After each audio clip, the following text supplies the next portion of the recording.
Hello, everyone, and welcome to Dreamleapers. I'm your host, Harriette Cole, and I am excited about my guest today. I have known her for so many years, I can't even remember when we first met. We have a number of mutual friends, including we share a very dear friend, Tracy Reese, the beautiful fashion designer who's been in this game for so many years and just have many, many wonderful connections. And so I'm happy to talk to her about what she does because what she does is incredible. She is a trailblazer in the world of dermatology, and her name is Dr. Rosemarie Ingleton. Dr. Ingleton is a board certified dermatologist and the founder of Ingleton Dermatology in New York City, where she has built a reputation as one of the leading experts in both medical and cosmetic dermatology. Originally from Jamaica, she brings her heritage into her work, from championing inclusivity in skincare to creating her own line, Rose Ingleton MD, which blends powerful clinical ingredients with nourishing Jamaican botanicals. She is also an assistant clinical professor of dermatology at Mount Sinai, and her expertise has been sought after by Vogue, Essence, Allure, Glamour, and so many more. With her mission to educate, empower, and celebrate healthy skin of all tones and types, Dr. Ingleton is truly redefining what it means to care for our skin. Please join me in welcoming Dr. Rosemarie Ingleton to Dreamleapers. Wow. Hi. Hi, Harriet. I'm so happy that we can talk like this. We often find ourselves at beautiful events and get to have big hugs, and it's so sweet. But this is getting to talk to you about some serious stuff, which is our skin. And when I reached out to you earlier in the summer, I was thinking, one of the things I love to do more than anything is to be kissed by the sun. And I'm very careful. I'm very careful, but I like to be in the sun. I feel like it's just rejuvenating for me.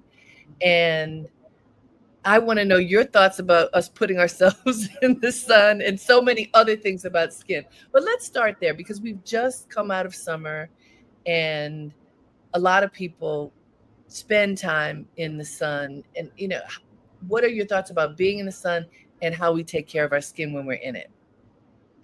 So I'm Jamaican. Let's start with that, right? So I Yeah. grew up all the way until I was 16 years old in Jamaica, in the sun.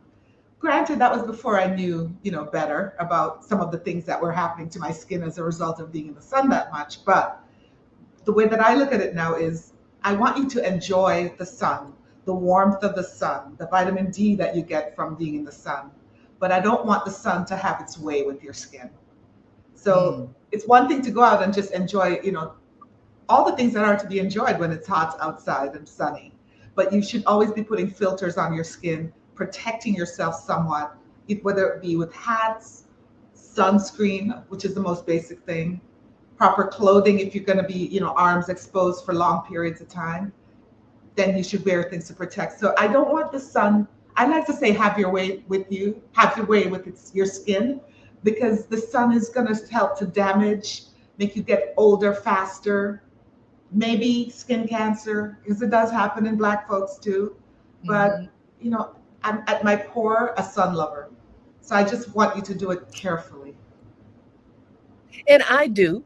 And I'm very careful. And at the same time, I do know that the intensity of the sun is different from when I was a little girl. Mhm. And also, you know what, Dr. Oz, I remember this is one of those stereotypes. I remember when I was much younger having the belief that somebody told me that Black people don't burn. Well, I'm here to tell you that that's untrue. I've had a couple of moments when my skin is burning. I realize that my skin is very sensitive. And so I do protect my skin and don't put myself out into the sun too long and just take Yeah, care. But what's your view on SPF? Does it really work? it absolutely works. So SPF stands for sun protection factor. And the higher the number, the more time it's protecting you for, basically. It's Okay. just, taking wherever you would be naturally without any sun protection and then amplifying that protection based on that. So somebody who has white skin has absolutely no protection from the sun. They need higher SPF numbers to protect them because they don't have the melanin that we have, which is a good filter. It's not a Mhm. sunblock, it's a good filter. Someone who's darker may not need that super high number unless they want to leave it on for a bit longer. But regardless of how big the number is, you want to reapply every 2 hours if you're really out and about because it starts to lose its effect. And do you think it's important when we're out of the summer months, like in the winter, in the fall, in the winter, do you recommend wearing a moisturizer with SPF every day? I do, because it's we're finding that it's the cumulative sun damage that is causing a lot of the problems. It's not the one-time sunburn. It's the everyday, your whether it's a sporting activity like you play golf all the time, you're always out there, but you're not getting a burn, but every day you're getting more and more and more and more of this exposure. We're finding that that leads to skin cancers, early wrinkling, hyperpigmentation, and uneven complexion. So wearing it, whether it's winter or summer, is important because you're getting sun through the clouds, you're getting Right. reflected sun off of snow. So it's something, just wear SPF 50 as a basic, not 50, 30, I'm sorry. SPF 30. 30 as a basic daily product, and you should be good. So it's interesting. I spoke to a woman who I know from the beach community where I go. She, in the winter, black woman, in the winter, she goes to Florida and she's a golfer. She's a golfer. And so she said that at whatever her age is, she's a mature woman. Many of the women who are part of her golfing community who have pale skin now are battling skin cancer. So much so, Dr. Rose, that there is a like a mobile doctor's office that comes to their neighborhood with treatments because she said the rate of skin cancer is so high. See? Uh, yeah, so I'm curious about skin cancer and life expectancy. Because since it's so common that people are just getting these things cut all the time. It Can you speak to skin cancer and life expectancy? Yeah, absolutely. Skin cancer screenings are a big part of what I do in my practice. And Okay. the thing is, the most common type of skin cancer, which is a basal cell carcinoma, is not going to kill you. It just smolders, it eats a bigger, wider, deeper area. So the longer it takes for you to get it diagnosed, the bigger your scar is going to be and the more mangled you're going to look afterwards. The other types of skin cancers, like squamous cell carcinoma, um, melanoma, which is the one we fear the most, those will kill you. The squamous cell can just burrow around and then it metastasizes to other parts of your body. So that could, in essence, be the reason for your death. Melanoma is very aggressive. That's the abnormal mole that changes. And then if you don't notice that it's changed and become a melanoma, then you let it sit there forever and ever, and it actually will cause metastases to every part of your body, and you die as a result of that. Unfortunately, because we think that as people of color, we don't get skin cancer, it's very common that we will just see things on our skin and just say, oh, it's nothing. It's just, some bug bite or something that's not healing. But we do get skin cancers. We just don't get it as much as people who are really, really pale. Melanoma is a whole nother ball game because when we get it, we tend to get it in crevices, like between our toes, under our toenails, under our fingernails. I can't tell you how many melanomas I've diagnosed in my time. And if you think back to Bob Marley, that's what Bob Marley died of. It was on his toe. He had a melanoma, which he thought was just an injury from playing soccer all the time without shoes on or whatever. And that was the reason for his death. So sometimes it's dangerous, but the good thing is that the most common type of skin cancer is not life threatening. It's just more deforming, the longer you leave it. So you mentioned moles, and a lot of people get moles. A lot of people of color get moles. Often, and as you get older, more moles. um, so let's talk about what is a mole and what is the difference between a mole and a cancerous mole. Okay, so a mole, unfortunately, a lot of things that we call moles are not moles.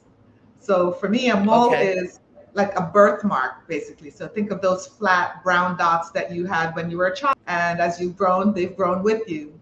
You may have gotten a few new ones, over time, but they're not going to usually come out when you're 30, 40 years old for the first time. You would have gotten your allotment of moles early in life. What Oh, people okay. call moles a lot of times are those little fleshy dark growths that we as black and brown people get on our faces. Kind of like Yes. Morgan Freeman, those dark spots. Yes. Yeah, we get little tiny ones. I get them too. I'm constantly zapping them off because I don't like them. But those are not moles. They have a big long medical name, which we will just call DPNs for now, or flesh moles. So they're not moles in the classic sense. They're pigmented growths on the surface of the skin that come on with time. So those you're going to get once you're 30, 40, 50 years old. And those are not going to kill you. And, and does everybody get those? Most people get them to some degree. Some people get just, a few little tiny ones, and others get the big ones like Morgan Freeman has. So you can choose to Right. have those removed cosmetically if you don't like them. I do that so much. That's like probably the most common cosmetic procedure I do on people of color. Um, but you don't have to treat them. That's totally different from a mole that you were born with or got early in life. Those are the Wow. ones that we worry that they may change. When you're born with a mole, it's round, even colored, brown. It may have a hair, it may not, whatever, but it's the same for your whole life, except it may grow a little bit with you as you grow. Or if you get pregnant and it's on your belly, it may grow while you're pregnant and then go back down when you're not. Those are the ones you want to make sure they don't change, because when they change, they're telling you something. They're possibly becoming a melanoma. So melanomas always arise in, mostly, I wouldn't say always, but mostly arise in a mole that went rogue. It just decided it was changing. And is there any reason that they change? And is there anything you can do about it other than just watch? We believe that it's related to constant sun damage to the mole. The Huh. cells at some point break down and become abnormal. And if they're left unattended, they proliferate and more of the abnormal cells start to grow in the area. So yeah, that's the one thing we know for sure as an association, is that sun is one of the things that is damaging it. Also, sitting in the tanning beds. Tanning beds cause a lot of skin cancers. Maybe not necessarily Really? melanomas, but those squamous cell carcinomas. Oh, yeah, they're big culprits for What is that. that? I've heard that word. What does it mean, squamous cell carcinomas? It's just the squamous cells are the cells that are really surface on your skin, and Uh-huh. it's where those cells become abnormal. And at first, it's just on the surface, but the more time they're there, the deeper they go, and at some point, they become actual squamous cell carcinomas, which need to be cut out so they don't go deeper and deeper into the bloodstream, lymphatics, and start spreading all over the place. Yeah, so they're just, what I was saying earlier about the types of skin cancers, there's basal cell, which is a Right. super common one. Most people who are going to get a skin cancer, that's the one they're going to get. And that's probably what they're cutting off in Miami, in Florida, Right. by the way. The second Right. type, second most common type is squamous cell, which is the one that I said can spread and Right. cause a lot of harm. And the third is melanoma, malignant melanoma, which is the mole that went rogue and, started to change and spreads as well. Well, thank you for defining that. You know, us lay people, we just think everything is a mole, and it's Right? good to understand, that we hear, we hear the old folks talk about all the moles and what, but it's good to understand the difference. So thank you for explaining that. Hey Yeah, guys, and this is it's good that we get skin cancer screenings periodically as well. My white and patients, they're yes, coming in to every that, year. but so to that point, because I'm sure I've never had that, how often should we do that? What we recommend is once a year, just like you do your physical. Just have Okay. everything scanned, make sure that it's looking the way it did the year before, and try to stay with the same doctor. Don't go all over the country and a new doctor learning you every time, because we want to do comparisons. If you had something in 2016 and we see in 2025, we want to see that it's the same thing. It looks the same. Right. We have Right. photographs of it or whatever to monitor. Excellent. Hey guys, this is Dreamleapers with Harriette Cole. We're here talking to Dr. Rose Ingleton all about our skin.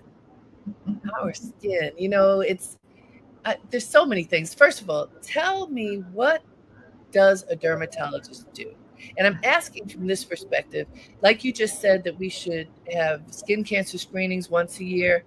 Dr. Rose, I'm going to guess that even people who are disciplined about having an annual physical probably are not going to the dermatologist on a regular basis. I think most people go to the dermatologist when they have a problem. Uh, what does a dermatologist do, and what is the frequency with which someone should see a dermatologist? You are correct. We are seen basically as the problem solvers when you have a skin issue, but at least in the community of people of color, it is not customary for them to come in to get their skin just routinely checked, make sure everything's okay. Um, and we would like that not to be the case. So what dermatologists do is they are responsible for taking care of all diseases and conditions of the hair, the skin, and the nails. Everything on the ectoderm is our terrain. So Wait. all Hair, the hair, hair, skin, and skin, nails. and nails, yes. Okay, so I thought we were just going to be talking about the skin. So educate us all, please. Hair, skin, and nails. So what? Tell me about the hair. What, like when people have alopecia or something like that? Yeah, so we deal with everything to do with infections on the scalp, right? Like ringworm, a lot of kids and others get that. Uh, Hair loss, so alopecia of various sorts, because it's oftentimes not just genetic hair thinning. It's alopecia that's caused by hairstyling techniques. It's alopecia caused by autoimmune diseases like lupus and the like. Um, there are just a myriad of things that can affect your hair. But anything that happens to your hair is something you can talk to a dermatologist about. Mind And blowing, right? so, yes, yes, Yeah. it is. And so You don't go to a trichologist, you go to a dermatologist. your training is with dealing with a lot of different diseases and helping people to handle them, because when you talk about the different types of alopecia, for Right, example, I mean, I know people who have alopecia and their hair has never come back. right. I've That's the known people, autoimmune kind of alopecia. Yeah. and So, then people with with the hair tract. yes, from wearing weaves and stuff and tight braids and all of that. And that's pretty much what I commonly will see because they seek me out. It's happening mostly to Black women, and so they seek me out because I'm Black, and they figure she must understand this, and I do. um, but there's so much else. The infections on the scalp. There's some things that are genetically, part of you, and your hair just does weird things as you get older. There are people who have autoimmune diseases who don't realize that they have anything going on with their thyroid. They have lupus. They have diabetic conditions. All these things that are your immune system affecting and That knocking out impacts different your areas. hair. And it can affect your hair because it affects your scalp, and the hair falls out in response to the scalp being affected. So I love what I do. Did I tell you that already? I especially love the medical part of dermatology because it's so much like detective work. People bring me pieces and parts of symptoms, and it's my job to put those together to figure out if it all is connected and then treat that. So with the hair, a lot of that stuff is related to what's going on the inside. And as I didn't say this earlier, but I'm an internal medicine trained physician. So I could also have been a primary care doctor. So I have a full understanding of the whole body. And so I often, when they come to me with a hair problem, I ask a whole lot of questions about their periods, about, do you have a thyroid condition, anything, seeking to find out if they're having an autoimmune symptom that they're not really paying attention to. So just seeing the hair is one thing, but like, what's really underlying that? Is like what I love to So delve is into. it a requirement for a dermatologist to have that internal medicine degree? No, No, no, I'm special. no. No, we're But only because you required. have it, you have a different level of Yes, it's a deeper Go ahead. level of understanding than one is expected to have to go into dermatology. Typically, you do 1 year after medical school, which is 4 years. You do 1 year of some kind of preliminary um, medical practice. So you could do a surgical year, you could do an internal medicine year, you could do a pediatrics year, but only 1 year is required. And then you go into 3 years of dermatology training. I did 3 years of internal medicine. So I was at that point ready to go out and be a primary care doctor. But instead, I did 3 more years of dermatology to specialize in skin. So, I have a little bit of a different approach when I see things. What made you decide to be a doctor at all and a dermatologist in particular? Because that is tons of years of training. Forever. I think I'm still training. It's like, oh my God, is it over yet? I did not know that I wanted to be a dermatologist. I wanted to be a doctor. So I went to medical school. I thought I was going to be an orthopedic surgeon because I was a dancer and I wanted to be able to take care of dancers. And in my head, I didn't know anything about how much training would be required. But when I did that rotation in orthopedic surgery and saw what they did for a living, I immediately fell out of love. It was chisels and hammers, and Oh, it was really like rough. So I said, that's not for me. But I did a rotation in dermatology, just 2 weeks, and the lights literally came on. I was so excited about the work that I saw these dermatologists doing, that it's outpatient, that it's so visual, because I'm an artist at heart. I'm very, very visual, and that dermatology is a visual field. You look, and once yes. you've been educated well enough, you can tell what most things are within a few minutes, and you fix people, and they're happy. People aren't dying on you typically, so it's like, it's just it was very well suited to me. And I do a lot of surgical procedures, and I love working with my hands. So it was like the perfect mix. So it selected me. I didn't select it. I didn't know about dermatology. So, surgical procedures, what kinds of procedures do you find are most common for people? Most commonly, I'm doing excisions of things like cysts, those huge cysts that you can sometimes have on your back. I take out skin cancers when they're on the body. I don't do the face and the neck because it behaves differently. You have to send them for a special procedure. So I take skin cancers off, moles off, uh, pretty much any growths, anything that you don't want, cysts, all of those things I can take them surgically off. Okay. Suturing and the whole thing, and anesthetic, and yeah. So, you do the whole anesthesia and all right there. Yeah, because it's just local anesthesia, right? I'm only numbing an Okay. area. If you have a growth here, I numb that area, and then I can work, and you're not in pain. You're talking to me the whole time. I stitch you up, you go home. We come back in a couple weeks, we take the stitches out, and that's the wrap. It's, and it's Do you fun. I love it. do plastic surgery at all? No, totally different training. Okay. Those people would have done 3 years of surgery, general surgery training, and then another year or two of whatever, if they want to specialize in a particular thoracic surgery, plastic surgery. It's very specialized, but it's a It, totally it's different it's path. very different. Okay. Yeah. And those patients generally are under general anesthesia for the kind of work that those surgeons do. So I'm just doing cutaneous surgeries, skin surgery. How long have you had your own practice? I'm so ballsy. Okay, so about 28 years. I got out of my training and I worked for a practice for 1 year, a group practice, and I realized this ain't gonna work for me.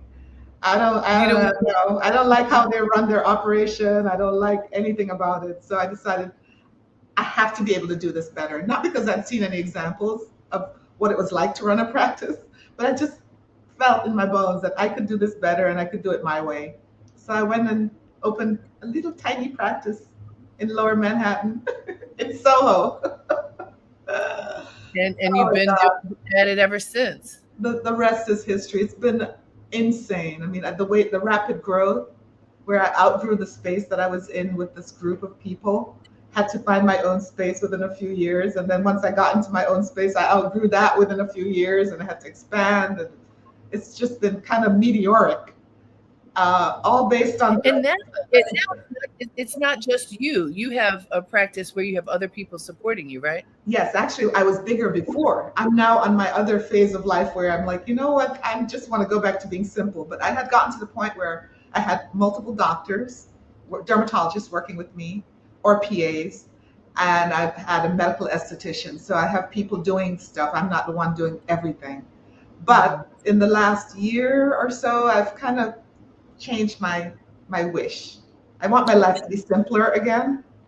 So I've actually been scaling back on the size of my practice in terms of the square footage, but Okay. I'm still seeing all my people and taking new patients. It just takes a while to get in, but I'm told that it's usually worth it. It's always worth it because I give you time and I Hmm. actually listen to why you're there, which I'm told is completely different from how most dermatology practices are being run right now. It's like you're in, you're out in 5 minutes. It's It's like it's most medical practices, quite frankly, it's a time game, which is really yeah. tough. Now, how how was your business impacted by how has it been impacted by the changes in insurance?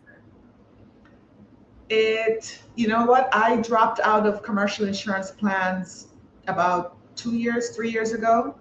I was scared out of my mind. I still take Medicare patients, but they're just the Medicare patients that are already in my practice and they've kind of grandfathered into being Medicare age.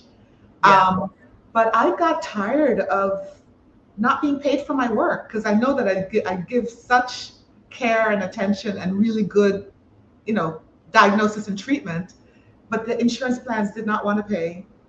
They just want to be able to brag to their patients that, oh, look who we have on our roster. You can go see her. You can go see right. this one.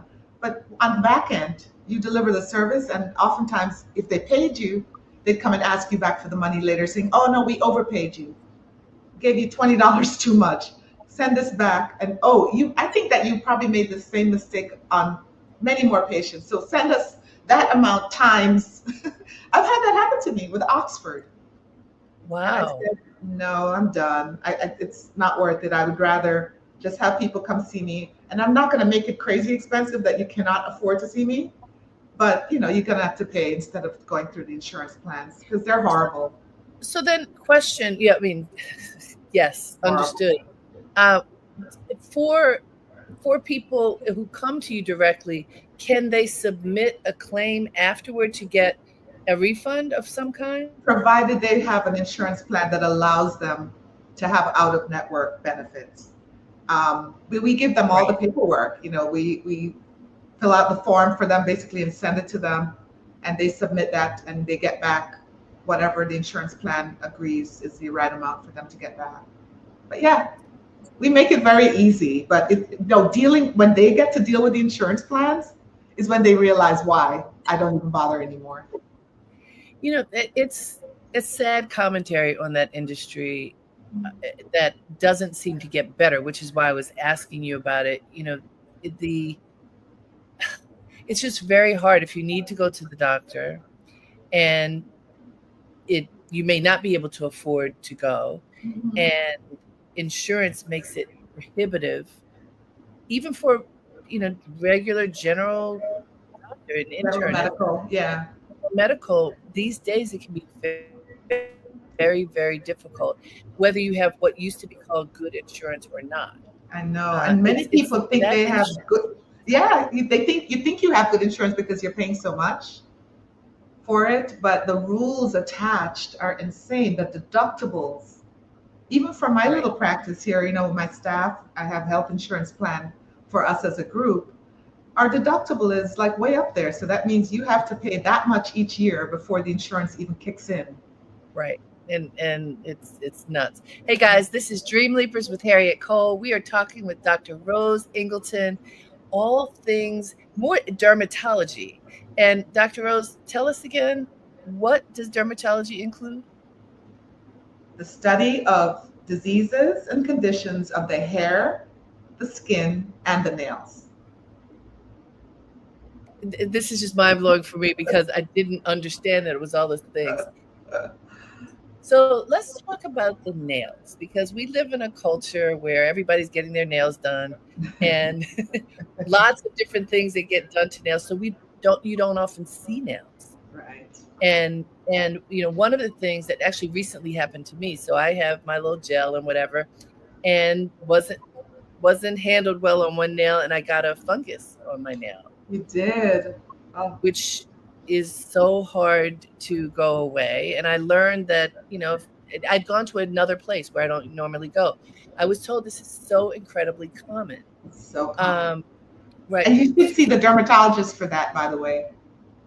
Yes. And so a dermatologist does what if you get a fungus on your nail? What would they do? Well, we can culture, take a sample of it, underneath the nail to see if we can identify exactly which fungus. But regardless, we can treat you either with topical medications that you can paint on the nail or an oral medication which works from the bloodstream out. So your nail just grows in normally. Takes a little while though. And Nails grow slowly. how common do you see people with nail issues that are related to, you know, beauty? Um, Pretty common. I've seen a lot of people with infections around the nail bed, not the nail itself, but around the edges. It's called a Uh-huh. paronychia, where it's all swollen and red from having the cuticles cut really close or damaged a little. I've seen a lot of people, with the nail lifting off, the whole nail being pushed Yes. out because of either the techniques they use for cleaning underneath their nail being too aggressive, or it could be a reaction, like an allergic reaction to the nail lacquer itself, where Wow. the way your skin reacts is it might get a little red, but also the nail lifts off. So there are a lot of things that, and of course, nail infections, like fungus infections. I've seen tons of Right. that. Uh, yeah. And then I've seen people like with dark stripes on their nails, or different different discolorations. What are I don't know whether that's too general to explain, No, but no, do you I know what know, I'm I talking know what you're talking about. Yes, longitudinal melanonychia. You want a big name? about? Anyway, That is a thing. What is that? What is that? it's proven that you're black. That's what I like to tell my patients. It's your blackness coming into your nails. So it grows in little bands, and it will happen on multiple nails, on your toes and on your fingers. And that's nothing there's nothing you can do about it. You can't bleach it out. You can't cut it out. It's your blackness. It's just the melanin Really? growing into the fingernails or into the toenails. And And so it's it's usually, not a bad thing. It's just a it's true just a thing. thing. It's a true thing. Yeah. It's just cover it up if you don't like it, but it's not a What disease. what should people be looking for as an indication that they may have a health concern with their nails? Well, with melanoma in the nails, which I told you is more common in people with darker skin, it would be coming out of the blue. Typically, it would be on one nail only. It's not going to be on multiple toenails and fingernails. And there will be some bleeding of the color. So where's my nail? Okay. The band would be in your nail, but then you would see a bleeding of the color back onto here, which wouldn't be on any of your other fingernails. So you compare, how the others look. And if you see that that has a blackness back here as well as this band, and it's the only finger and it's new, have a dermatologist look at it just so they can analyze to see if it's just you having melanin in your nail or if it's weird. So that would be one pointer. Um, what was the other thing you asked about again? You said Well, I'm curious about things that people should look out for as for it possible to go to the doctor. signs of concern, yes, with their Got it. nails. Some things you won't miss it because it's going to be swollen, red, Mhm. tender, sometimes peeling, sometimes a blister. Any of those kinds of things, you want to have a dermatologist look at it for you and diagnose, is it a fungus, is it a virus, did I just injure it, is it a rash, but yeah, signs like that I would say should prompt you to go see a dermatologist. So a lot of people get corns and bunions and things like that. Are those treated more by a podiatrist or a dermatologist? A podiatrist, because they're Uh-huh. not They're not really diseases. We can diagnose it. We'll tell you that, oh, that's a callus or that's a wart. A lot of times people can't tell the difference between a callus and a wart. So a dermatologist can decipher for you which of the two you're dealing with. If it's a wart, we can treat that. And we usually do because that's an infection. It's a virus, the HPV virus.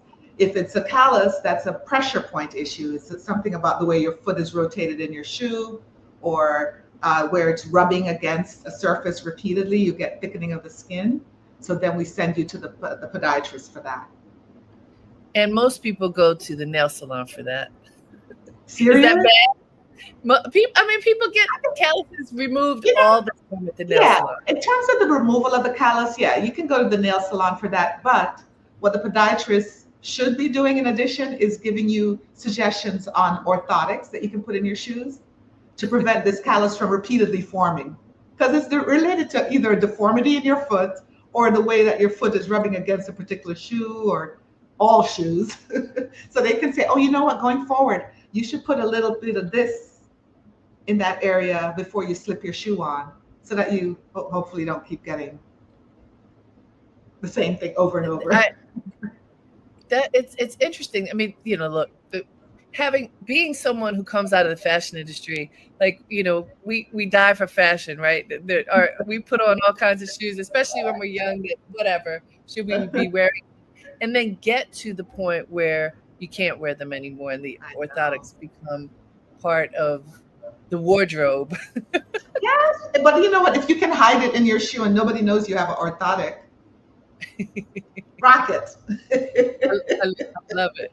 So, Dr. Rose, this is Dreamleapers. I want to know, when did you have the dream that you wanted to be a doctor?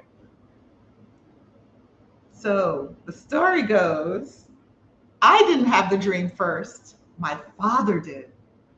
When I was 7 years old, when I was 7 years old, growing up in Jamaica, minding my own business, dancing, playing with bicycles and whatnot, my father he saw how really good I was at the sciences and at school in general, and he just started calling me Dr. Ingleton. And I would answer. He'd say, Dr. Ingleton? Yes? Because he got me programmed to this whole thing. And he said, why not shoot for that lofty dream? Why not? We didn't have any doctors in our family. Both of my parents were factory workers. And this is just something that he saw, that something special about this little girl. She seems to learn things really quickly. She does well in school. So let me push her towards this. Unfortunately, my dad did not live long enough to see me become a doctor, but my mother was the one who kind of nurtured the dream after he passed away. And I, of course, fell in love with the idea myself, because, you don't go through all of that butt kicking to get degrees. Yeah, at some point I realized, wait a minute, I do like taking care of people. I do like, all the things that come along with that. And my mom used to be a nurse's aide type person. She would do this thing on the weekends where, she would be the emergency nurse who stands by at events or whatever. And I started to kind of like what she was doing. And so all of that lent itself to me just continuing to study the sciences and moving towards that dream, coming to the United States, getting my major education here. All my college and medical school education was here. And, the rest is history. Just girl with a big dream. That was me. Well, it's amazing. My husband's from Jamaica too, and I know so many people who are from the Caribbean, and just people from other places. And often the parents' dream is doctor or lawyer. Mm-hmm. That's all we know. Great jobs. They're safe jobs. They pay well, even though it takes a lot to do them. Yeah. But very often it's not the child's dream. But in this case, it was. And you have so much joy as you talk about it, which I think what people want is to love their work, I didn't tell you this, but starting when I was a teen, I started dancing when I was 7 years old, and I studied ballet and modern, and that's what I wanted to do. Wow. And I was in the dance company, the junior dance company for Jamaica. And when I came to the US, I thought, oh, I can continue to dance and study medicine at the same time.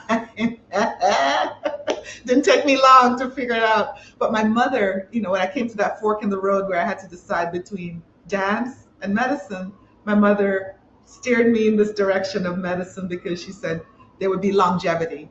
She says, you're a great dancer, and yes, you'll enjoy this, but if you take a career in dance, by the time you're 25, 30 years old, they start looking at you as an old person, and you'll be looking You for are a next right. career. Yeah, so I went the road of medicine. It was the sure shot, more secure shot, I should say. Yeah. But Well, I that love dance still. I take care of dancers now. That's how I do it. And I serve on dance boards. That's how.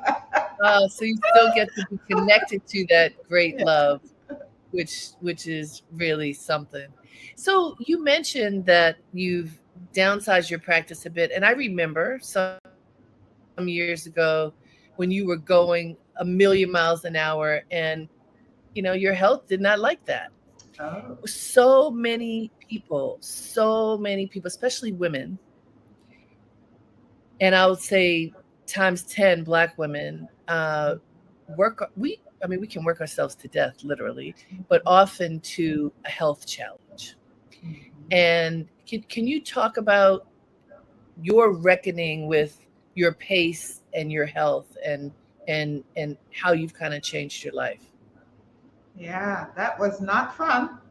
So around about 2018, my then ex-husband at the time, I was diagnosed with stage 4 cancer of the kidney.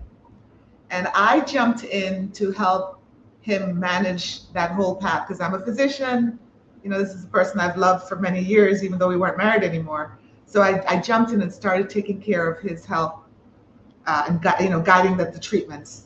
But at the same time, I had two young sons. Well, not young, but young enough that they were getting ready to go to college. So I was doing all the tours with them for schools, helping them with applications and all of that stuff. And then I had a mother who was not well. My mother at that time was in her early 90s and was not well and lives with me. So I was carrying that, and I was carrying the practice. And I was, working on starting my skincare line. It hadn't started yet, but all those things were going on simultaneously. I don't do anything halfway. And it wasn't until after my ex-husband passed away in March of that year that I thought, oh my God, these headaches I've been having, they must have been just all the stress that I was carrying. And I took a little break to go to Jamaica. And as I was on my way back to the US, got on the flight, turned on the lights above me to read, and suddenly it felt like I had a shot of like a laser beam went through my eye. And I had extreme headache and sensitivity to the light from that flight all the way home. Fast forward, this persisted. Turns out in the long run, it was a brain aneurysm. But God is so good. It did not rupture. It was big and it was getting ready, but it was diagnosed and treated before it ruptured. But it was giving me all these signs that I didn't understand. I didn't read them the right way. I thought, I mean, come on, you look at my crazy life, all Right. that I'm carrying, of course you're going to get headaches. They'd go away with Advil. So I thought it was just a headache, but who knew? Until And I you're got a better. And I'm a doctor. But I thought I reasoned it away because there were things that could explain why I would have headaches because I'm not someone who typically has headaches. But yeah, until Well, that. and I mean, you just explained you're a caregiver extraordinaire, and that is what happens to so many people who are caregivers, right? Yeah, but I mean, I had been super healthy. I've never had any surgery, don't have any major diagnoses, nothing. Didn't take medicines for anything except, vitamins and occasionally something for panic when I take planes and stuff like that. But I'm not somebody who was like chronically ill, always. And this, I went straight to the top of the food chain, needing brain surgery. So you had to have brain I surgery, had to right? have brain surgery, but God, I tell you again, God is good because I did not need the open procedure. They were able to get to my aneurysm by the vascular system going through my groin and doing catheters and all the way up into my brain, doing their work, putting a stent. And here I am whole again. Everything's healed up. I do, constant follow-ups, and all my limbs work, everything works, my brain's just as sharp as it was before. And so all I can say is that That's I was blessed. that is a You blessing, know, absolutely. that story could have ended very differently on a different flight. You know how many people have aneurysms that rupture on airplanes? So, it could have easily gone the other way. But what I learned from all of that was that I needed to manage, slow down the pace of my life. Mhm. And of course, always listen to my body. Like if I have symptoms, shouldn't be so quick to just say, oh, but it's explainable by such and such. I go Right. to my doctor often. I ask them all the questions because I can't see it in myself necessarily. I'm a doctor, but I can't really, I'm not objective when it comes to me. Sure. Understood. So that was what the learning. And so I've turned my life around. I meditate every morning. I pray every day. I exercise. I eat well. And I take my breaks. I take vacations every 3 months. I take a break. And I'm scaling back the That's size of my beautiful. practice. Wonderful. We're going to get in one more pause. This is Dream Leapers with Harriette Cole. We are talking with Dr. Rose Ingleton, who has really given us a bird's eye view of an incredible career and life and reality checks about what she had to do. We all have to take care of ourselves. And very often we don't pay attention to that. But what a blessing that you did pay attention and that you are here today with a refreshed outlook. Now, Dr. Rose, you started your skincare line in 2020. That's exactly when we get to experience the shutdown of the world with COVID. Uh, I'm sure you worked on it for a long time before it launched. Tell us a bit about the line and how you've navigated it, given that, the whole world changed for a few years. Yeah. I've been working on it since around 2017 or so. I had these concepts in my head of what I wanted a skincare line to be, and it was based on the patients. I mean, I've seen thousands of patients over the years, and they all asked me for help, it seemed, with the same things. And I was always trying to, recommend different products to them. Go get this, go get that. Nothing was really all inclusive and like really hit the nail on the head for me in terms of how it was made. So I decided, of course, that I would make my own. So I started creating my product line, which is very clean, very simple, very pointed in its off in terms of what it would take care of for you. Um, I incorporated some of my Jamaican heritage, by including superfruit extracts in there. So all the products have some superfruits, and my clinical Well, tell experience. us what superfruits are for people who don't know what that is. It varies. Like the first few that I worked with were like oranges and bilberry and sugar cane. All those extracts were in the first few products that I launched. Over the years, I've added and used different extracts. Now I'm using papaya and soursop extract in my brightening serum. Um, I mix and match. I use marine extracts, things that are from the Caribbean Sea type things. So they're not necessarily from land. It could be in extracts from the sea as well. So I've always wanted to put a little something in there that was reflective of my culture to make this special, because clinically it's based on ingredients that I have used for years. I know they work, but I wanted something a little different. And so I brought my Jamaicanism in as that little extra niceness. And how do you source these items? Do you get them from Jamaica, from the Caribbean?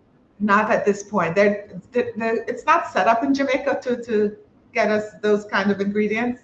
So my chemists, they source it for me. I Okay. just tell them what I want, and then they go and they look for it, and they make sure that all the things I don't want in my products, like I don't want fragrance in there. There are a lot of preservatives that I avoid. I want it to be something that the majority of people can use, as long as you're not allergic to fruit. Right. But I try to get rid of the things that are most commonly allergens for people, so that it would be more broad reaching. Hmm. And we launched not only in our own direct to consumer site online, but in a bunch of stores at first, and now we are just exclusively on Sephora.com and rosemdskin.com, which is our site. So that's where you can typically get it. And of course, people who come to my practice, they get it here. So it's usually part of their regimen.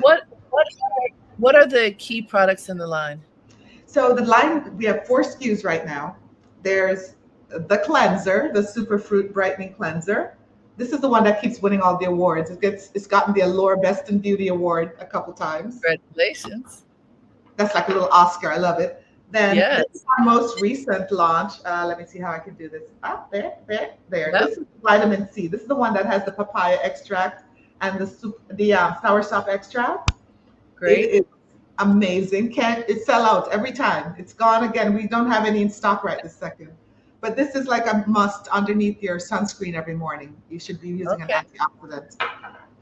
This is the Superfruit Exfoliating Tonic, which is in a clear bottle. You can see it in there. You use it like a toner. That's the one that gets all the dead cells off and helps the dark marks to fade. And then there's the magic in a jar, the moisturizer, the signature moisturizer, which is like everything is in there. You don't have to think. It's got the peptides, the hyaluronic acid, all the things that you want, the ceramides, the niacinamide, like all the buzzwords that you hear when you look at products right now. I put it all in one jar, so you don't have to think about it. Just put it on. You just get it. Put it on. Yeah. So that's the line right now. And, there'll be more things coming. Beautiful. Little at a time. Thank you so much. This is wonderful. You gave us so much information, so much that I didn't even understand that a dermatologist does. So I bet if I didn't know, some of my audience didn't know either. So thank you for the education and just all the joy you bring to the work. It's really wonderful. And I'm glad we got to talk about all the great work that you do and what it means and what we should be paying attention to for our skin, hair, and nails. Thank you, Harriette. This has been fun. Thank you. And thank you to all of you for tuning in. Wasn't this fun? I hope that you paid close attention so you know a little bit more about how to take care of yourself. Until next time, have a great day and make it count.